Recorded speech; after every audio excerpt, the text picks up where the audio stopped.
요즘처럼 날씨가 오락가락할 때는 밤에 잠들 때도 고민이 되죠.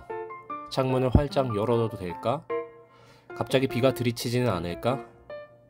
아침에도 비슷한 고민을 합니다. 오랜만에 날씨도 좋은데 환기도 되게 활짝 열어놓고 갈까?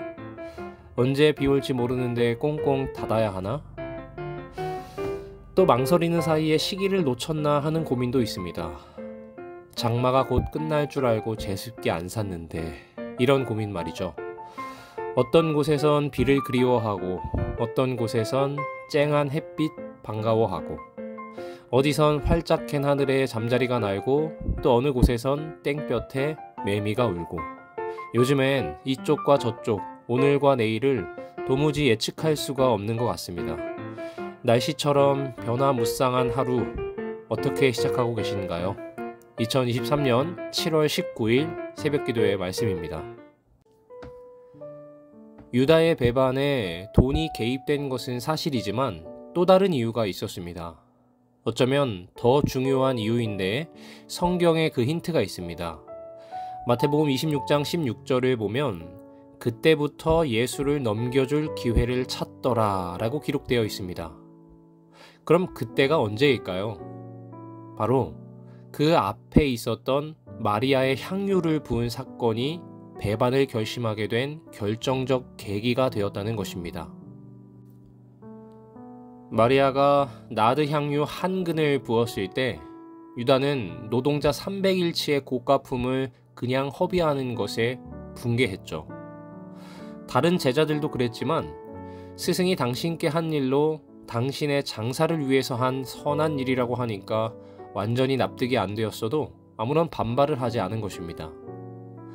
당시의 유대 대중은 아주 힘들게 살았습니다. 예컨대 가난하여 소득 하나 없어도 전 국민이 로마의 주민세와 예루살렘의 성전세를 이중으로 바쳐야 했고요. 로마의 식민지에서 해방될 기미는 없고 로마에 아부하고 결탁한 지도층들은 떵떵거리며 살기에 계층 간의 빈부격차는 더 심해졌던 것이죠.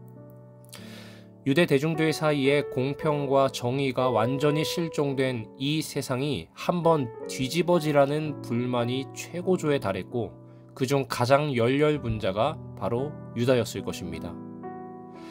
어느 모임에서나 총무나 회계를 맡은 자에게 번거로운 일이 가장 많죠.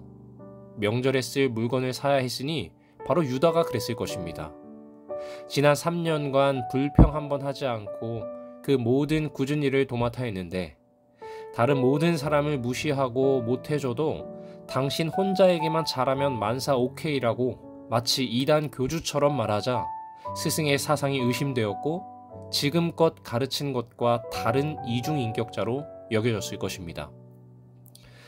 마리아가 향유를 부은 일이 예수님 일행의 식사 중에 있었던 것이 흥미로운데 그 향유는 300명 이상의 풍성한 잔치를 벌일 수 있는 돈이었습니다. 그 순간 유다는 어쩌면 오병이어의 기적을 떠올렸는지 모릅니다. 떡 5개와 물고기 2마리는 한 끼의 식사인데 노동자 하루 품삯인 한 데나리온으로 충분히 사고도 남았습니다. 약 2만 명의 사람들을 먹이려면 마가의 기록에 따르면 200데나리온이 필요했습니다. 그런데 주님은 돈 한 푼 들이지 않고 한 데나리온에도 못 미치는 오병이어로 그들을 다 먹이고도 남은 것이죠.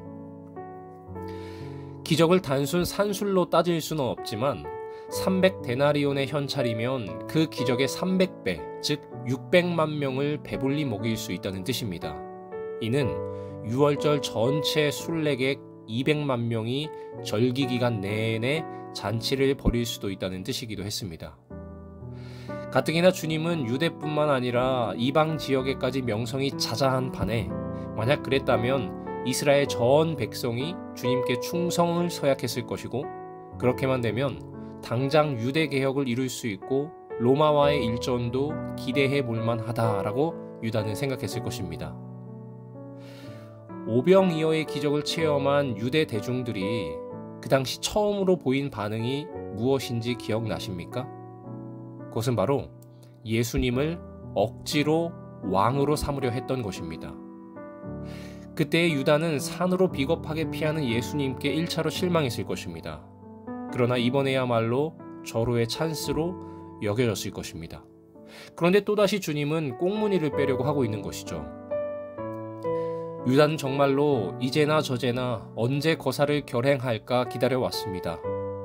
예수님의 오심과 메시아 되심을 선포했던 요한도 감옥 안에서 주님이 행하시는 사역을 전해 듣고는 실망하여 또 다른 일을 기다려야 할지 물었습니다.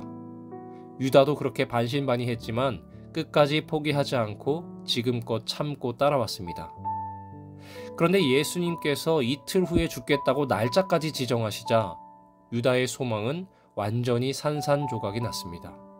역으로 말해 유다로선 예수님이 체포되어 대제사장의 핍박을 받다 보면 뭔가 저항할 것이고 그렇게 되면 개혁운동의 불씨를 되살릴 수 있으리라 기대했는지도 모릅니다. 그는 침례 요한이 옥에서 구출되어야 한다는 구상을 해놓았으나 요한은 목배임을 당하도록 버려둔 바 되었다. 그런데도 예수께서는 그분의 왕권을 주장하고 요한의 죽음을 복수하는 대신에 그분의 제자들과 함께 마을로 물러가셨다. 유다는 보다 더 적극적인 투쟁을 원했다. 새 왕국에서 높은 지위를 차지하리라는 기대가 유다로 하여금 그리스도의 사업을 지지하게 하였다. 그의 희망이 산산이 부서졌는가? 유다는 예수님이 하나님의 아들이 아니라고 단정은 하지 않았으나 그 사실을 의심했고 예수님의 크신 이적들에 대한 어떤 설명을 찾아보려고 노력하였다. 구주 자신의 가르침에도 불구하고 유다는 계속하여 그리스도께서 예루살렘에서 왕 노릇 하시리라는 생각을 가지고 있었다. 5,000명을 먹이시는 것을 보고 그는 그 일을 이루려고 노력하였다. 우리는 자기 마음속에서 일어나는 모든 건강하지 않은 생각들, 부정적인 생각들을 참 조심해야 하겠습니다. 이 생각을 거절할 수 없었던 유다의 참혹한 결말을 기억하시고 늘 말씀과 기도로 우리의 생각과 우리의 마음을 지키게 되시는 우리 모두가 되기를 바랍니다. 함께 기도하겠습니다.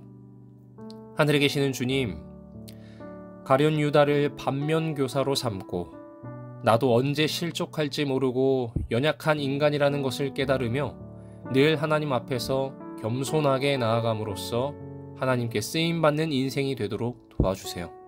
예수님의 이름으로 기도합니다. 오늘의 기도 제목을 말씀드리겠습니다. 계속해서 우리 교회의 몸이 편찮으신 환우분들을 위하여 기도해 주시기 바랍니다. 또한 특별히 오늘부터 우리 서울36 고등학교 학생들의 방학이 시작됩니다. 이 방학을 알차게 잘 보낼 수 있도록 특별히 2학기가 시작되면서부터 우리 고3 학생들이 수시 원서를 쓰게 되는데 이 원서 준비를 잘 할 수 있도록 기도해 주시기 바랍니다.